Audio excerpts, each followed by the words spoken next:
గీసిన బొమ్మ ఎందుకు తీశాడు తాతయ్య? ఓహో, ఈ బొమ్మ నువ్వు గీసావా?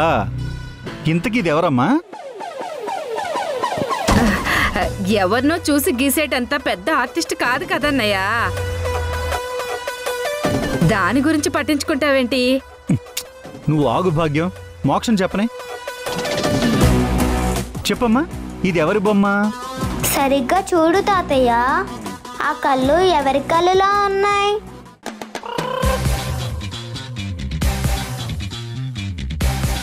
ఆ ముక్కు ఎవరి ముక్కులా ఉంది?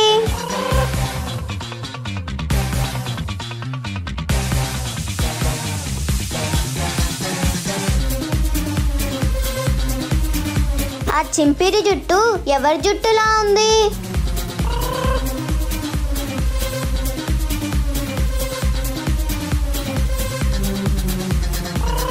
అయ్యో తాతయ్య, ఇన్ని క్లూలు ఇచ్చినా కనిపెట్టలేదంటే నువ్వు ఎగ్జామ్లో ఫెయిల్. నో, నేను ఫెయిల్ అవడమా? నువ్వు భాగ్యం బొమ్మ గీసావని నాకు అర్థమైంది.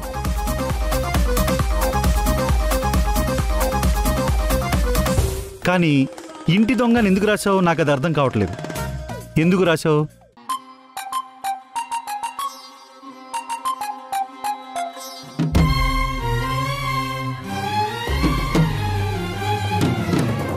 ఎందుకు రాసావు చెప్పు.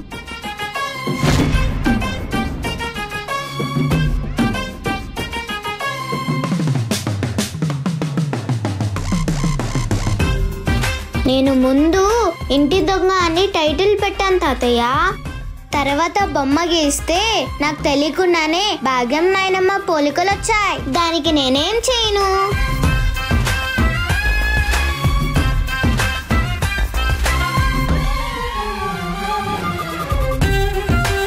అంటే నువ్వు భాగ్యం అనుకుని గీయలేదా? కాదు. మరి మగవాళ్ళ బొమ్మ గీస్తే ఎవరి పోలికలు వస్తాయి మోక్ష?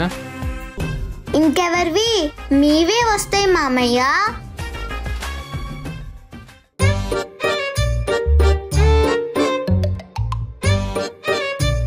భలే దానివే, నీకు నచ్చని వాళ్ళందరినీ ఇంటి దొంగలు చేస్తున్నావా?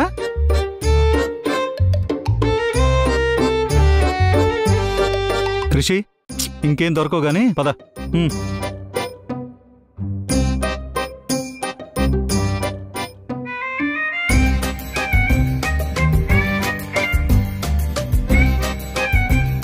నిజం చెప్పు మోక్ష, నా గురించి అన్నయ్యకి ఎందుకు చెప్పలేదు?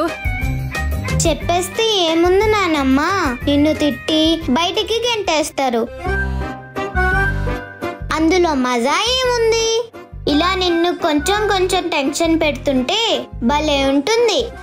అమ్మో అమ్మో, నీ దగ్గర ఈ శాడిజం కూడా ఉందటే. మరేమనుకున్నావు? లోక్నాథ్ గారికి మనవరాలని, రిషి మామయ్యకి మేనకోడల్ని. నన్ను ఇలా టెన్షన్ పెట్టకే, తట్టుకోలేను. కావాలంటే ఆ నిజమేదో చెప్పి నన్ను బయటికి గెంటే. అబ్బా, ఆశ, దోశ, అప్పడం, వడ.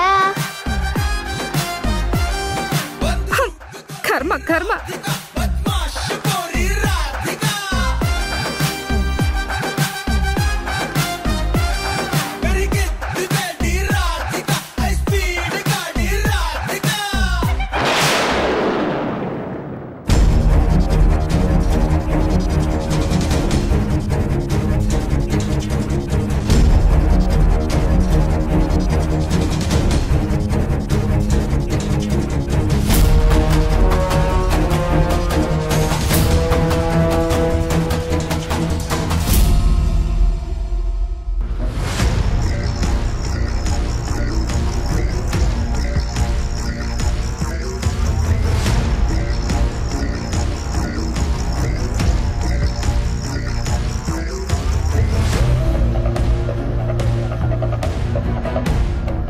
సిస్టర్, రావడానికి ఎంత లేట్ ఏంటి?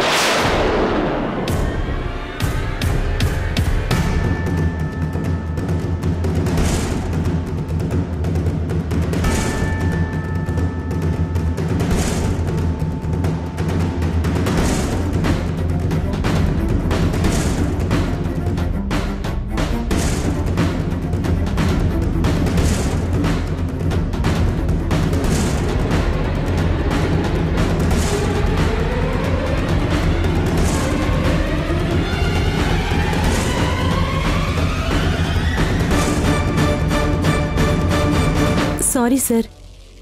ఇంత లేటుగా వచ్చారేంటి? వేదని ఒంటరిగా వదలలేక ఆఫీస్ టైం అయినా వెళ్లకుండా వెయిట్ చేస్తున్నాను.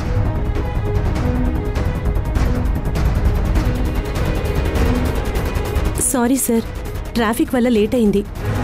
సరే, ఇంకొకసారి ఇలా చేయొద్దు. తను విటమిన్ టాబ్లెట్స్ వేసుకోలేదు. నేను ఇస్తాను సార్.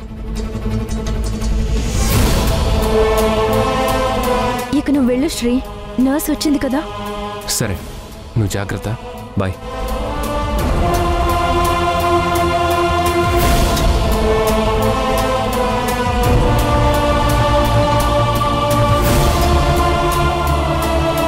అత్తయ్య,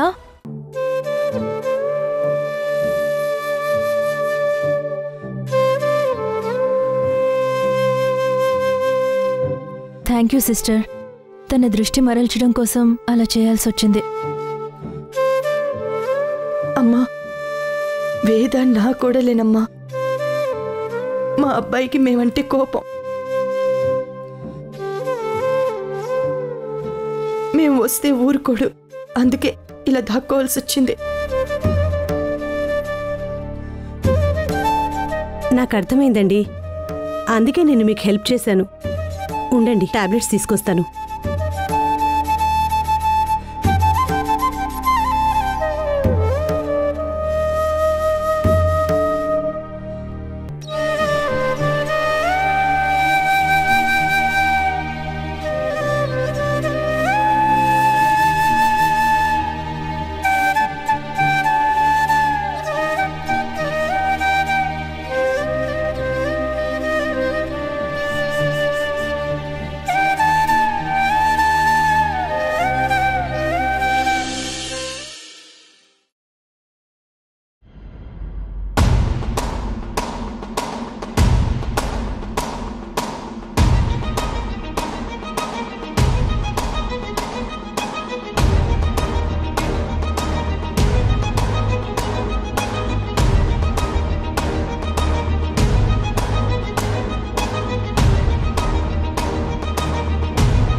కార్తిక్, అసలు నీకేమైంది? ఫోన్ చేస్తే లిఫ్ట్ చేయవేంటి? నన్నెందుకు దూరం పెడుతున్నావు? మాలిని, నేను నిన్నేం దూరం పెట్టడం లేదు. ఇంపార్టెంట్ వర్క్ లో బిజీగా ఉన్నానంతే. నా ఫోన్ కూడా లిఫ్ట్ చేయనంత బిజీనా? ఇంతకు ముందు ఎంత బిజీగా ఉన్నా నాతో మాట్లాడేవాడివి, ఇప్పుడు ఖాళీ లేదంటున్నావు. మాట్లాడవేంటి?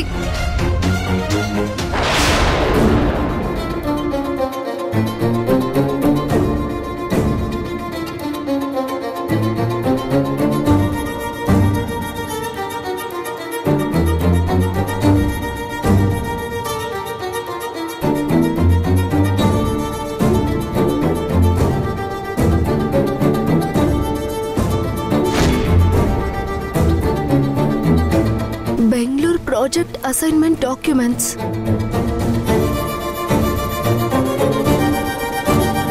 కార్తిక్, నువ్వు బెంగళూరు ప్రాజెక్ట్ కి ఏర్పాటు చేసుకుంటున్నావా?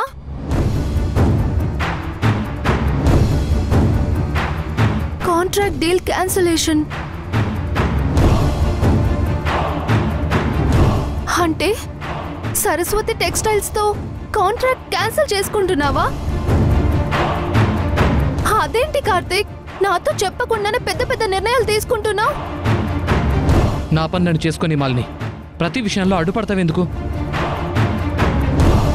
ఆయన ప్రతిదీ నీకు చెప్పి చేయడానికి నువ్వే నా పెళ్ళానివా? నాకు అర్థమవుతుంది కార్తిక్, నీకు చాలా టెన్షన్స్ ఉన్నాయి. ఒకవైపు మా బాబాయ్కి ఈ నెల షేర్ ఇవ్వలేదన్న టెన్షన్, మా మరోవైపు నువ్వు రెడీ చేసిన మెటీరియల్ అంతా గోడౌన్లోనే ఉందన్న టెన్షన్. మరోవైపు నీకు శ్రీకి గొడవల మధ్య బిజినెస్ దెబ్బతింటుందన్న టెన్షన్. ఇన్ని టెన్షన్ల మధ్య నాతో ఇలా మాట్లాడుతున్నావు. మాలిని, నా టెన్షన్ లేవో నన్ను పడిని. నువ్వు కలగజేసుకుని నన్ను విసిగించుకో. ఓకే కార్తిక్, నేను నిన్ను విసిగించను. కానీ ఒక రిక్వెస్ట్, ఆఫీస్లో నువ్వు నిజంగా మానేసేటట్టయితే ఆ విషయం నాకు కూడా చెప్పు. నేను కూడా మానేస్తాను. నువ్వు లేకుండా ఆఫీస్లో నేను పనిచేయలేను. మాలిని నా మీద పెంచుకుంటున్న ప్రేమని ఇక్కడే కట్ చేయాలి.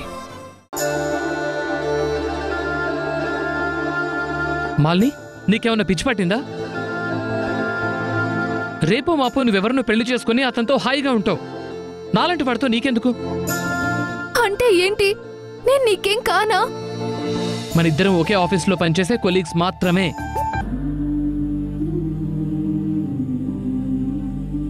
నేను చాలా ప్రాబ్లమ్స్లో ఉన్నాను మాలిని. ఈ బిజినెస్ ముందుకు వెళ్తుందో లేదో కూడా తెలియదు. కొత్త బిజినెస్ పెడదామంటే పెట్టుబడి దొరకట్లేదు. నాలాంటి వాడిని ఫ్రెండ్ గాను బాయ్ ఫ్రెండ్ గాను ఫీల్ అయితే నువ్వు కూడా బాధపడతావు.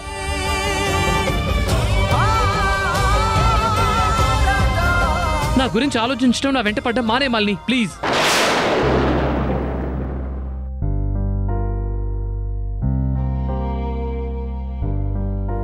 ఉండిపోతారా గుండె నీదేరా, హత్తుకుంటారా నిన్ను మనసారా,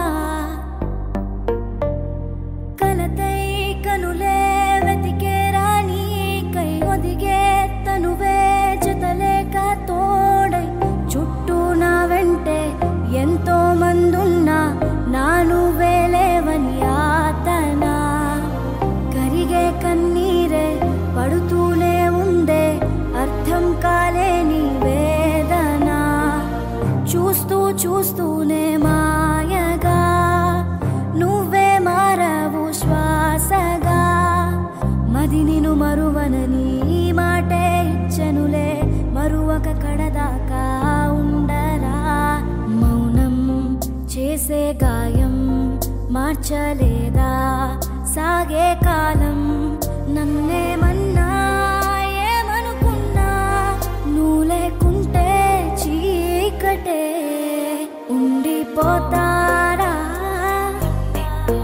గుండె నీదేరా, హత్తుకుంటారా నిన్ను మనసారా.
అమ్మయ్యా, బిజినెస్లో టర్నోవర్ పెరిగింది.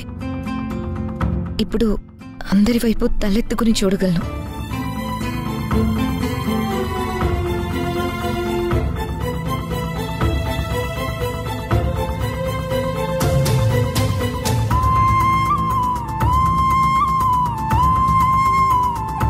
నాన్న, నేను కోరుకున్నట్టు బిజినెస్ పెరుగుతుంది.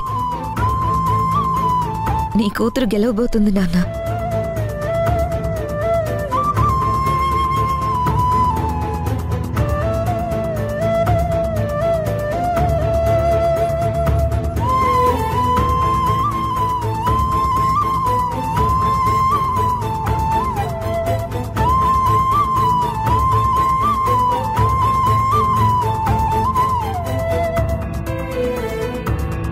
బాగుంటే ఆఫీస్లో వర్క్ మొత్తం చూసుకునేవాడు. వాళ్ళ కోపాల వలన ఎక్కడికో వెళ్ళిపోయే పరిస్థితి వచ్చింది.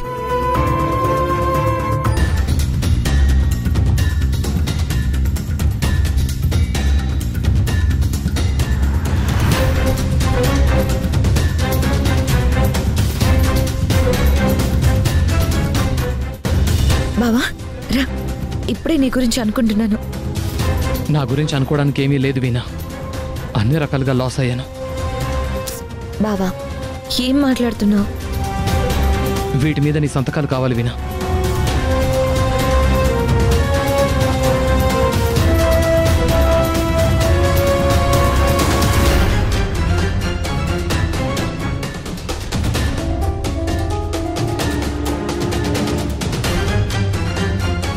మాలిని చెప్పింది నిజమే అన్నమాట.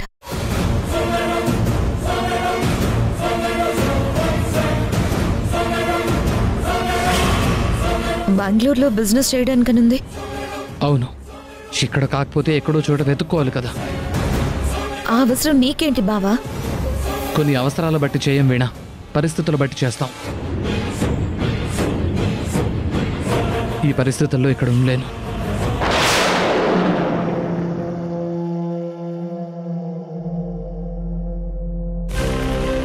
బావా నువ్వేనా ఇలా మాట్లాడేది?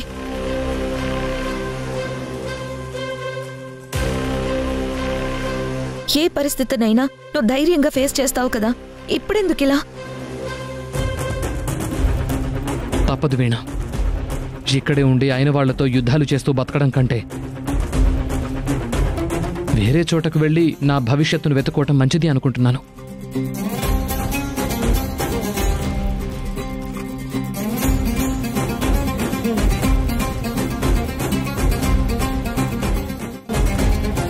వీణా, కొన్ని పనులు మన కోసం చేస్తాం, మరికొన్ని పనులు మన వాళ్ళ కోసం చేస్తాం. ఇప్పుడు నాకు వెళ్ళక తప్పదు. వద్దు బావా, అలా చెయ్యొద్దు.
నువ్వంటూ లేక నేలేనే అమ్మా, నీ రక్తమే పంచి ఇచ్చావే జన్మ.